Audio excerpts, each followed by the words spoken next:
if we can contrast, Nico and Trevor with, for example, another character I'm sure you've been living with for a while, which is the AI system, Nigel Dave, you've been working on recently as part of a better paradise world, which is more dystopian, dark, tragic, still funny, philosophically deep. But the AI system in there, the super intelligent AI system, is named Nigel Dave, and it has, I mean, at least from my current experience with it, has like a conflicting nature. Maybe it's psychopathic. I haven't quite figured that out yet. I don't think he's decided. Yeah, I don't think he's decided either. But he seems to be bent on world domination, although he doesn't take credit for it. He wants to fix humanity, and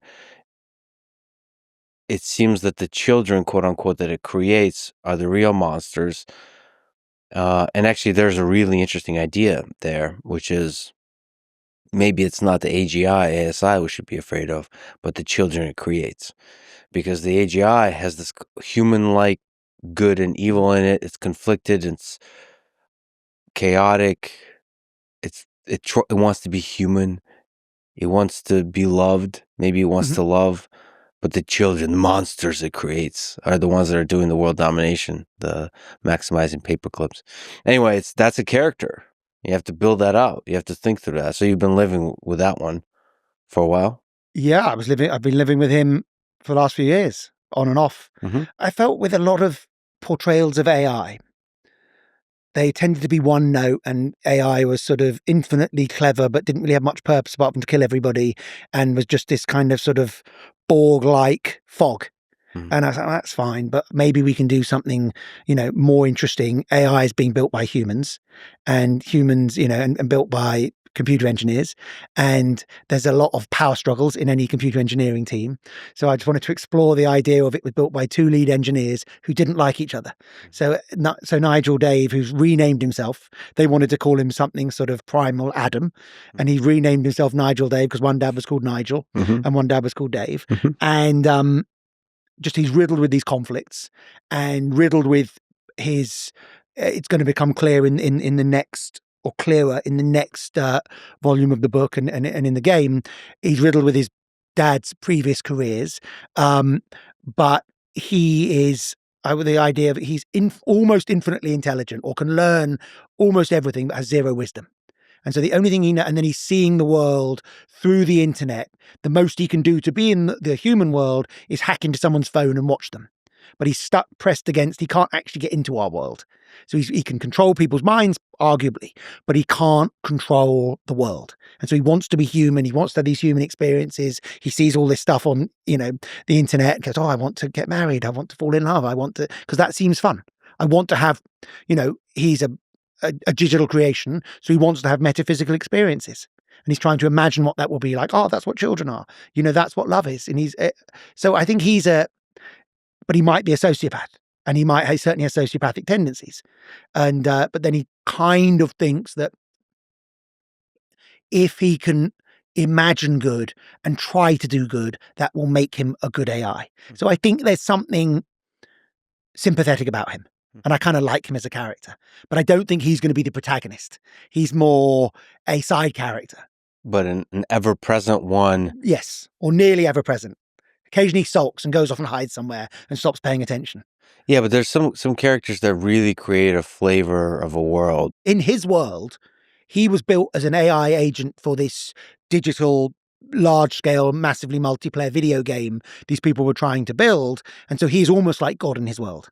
He's not quite God, but he's got a lot of the qualities of God. So he has to deal with, am I God? Am I human? Do I exist? And of course, there's the leader, the CEO of the company. That's also a character. That's probably an amalgamation of many of the leaders of the different AI companies today. His name is Mark Tyburn. And Kurt, one of the employees of the company, talks about Tyburn as he hated humanity more than he loved it. Perhaps all the most extreme fantasists are like that. All those people who want to build their own utopia. They love the idea of heaven more than the reality of Earth. Do you think that's always going to be the case? Well, for the most part, that power and money is going to corrupt the people that create ASI? Yes. I mean, I think there's two processes. I think there's the power and money corrupted him in the end as well. But I also think that there's something fundamentally anti-human about people who want to build utopias or paradises or heavens, because what they're saying is, I like humans apart from the bad bits. Yeah. And I mean, I try to be a pluralist who likes all kinds of people. And I think there's a side where people are hideous perfectionists, want to get rid of, the rough and the nasty and the ugly and the dirty. And that's a huge side of us. Mm-hmm. So I worry about those people. I find them, it's a different kind of sociopathic behavior. I like humans apart from the bad bits. That's so beautifully put. Yeah, it's so counterintuitive. But the people that say we're almost there, we just need to, there's this path we take and we'll be perfect then, and that somehow gets us into trouble. It's so fascinating that we have to like the bad bits. We have to love the bad bits about humans. We can't. Those bugs are features.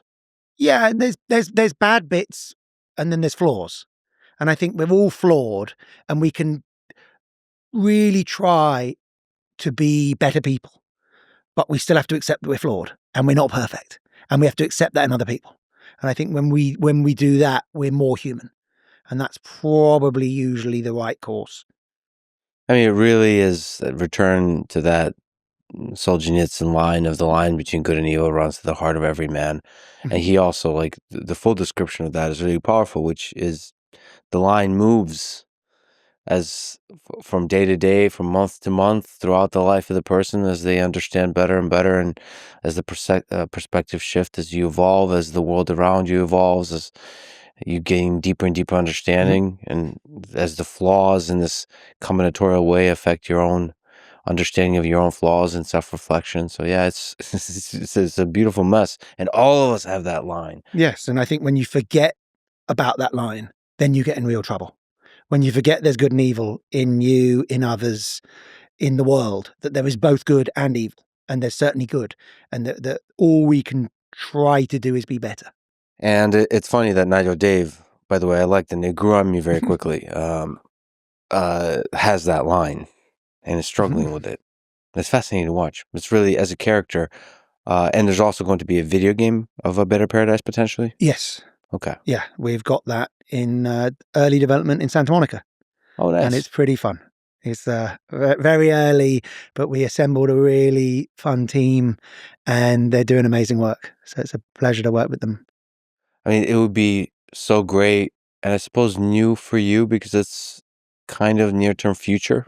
Yes. First, I always wanted to do something in the sci-fi-ish space, but only if I could do it. I was like, well, what is sci-fi? It's science fiction, right? Science is a theory plus fiction. Mm-hmm. And so I always thought the best sci-fi for me was when it wasn't just kind of space opera, but there was a real obvious sort of hypothesis. The story was Blade Runner is my favorite, and it's obvious, the replicants are better than the humans. Mm-hmm. And so this, I finally felt we found an interesting hypothesis. The AI is more intelligent than us, but is also as broken as we are. That was an interesting hypothesis to explore. What happens when AI runs rampant in its own fake digital world.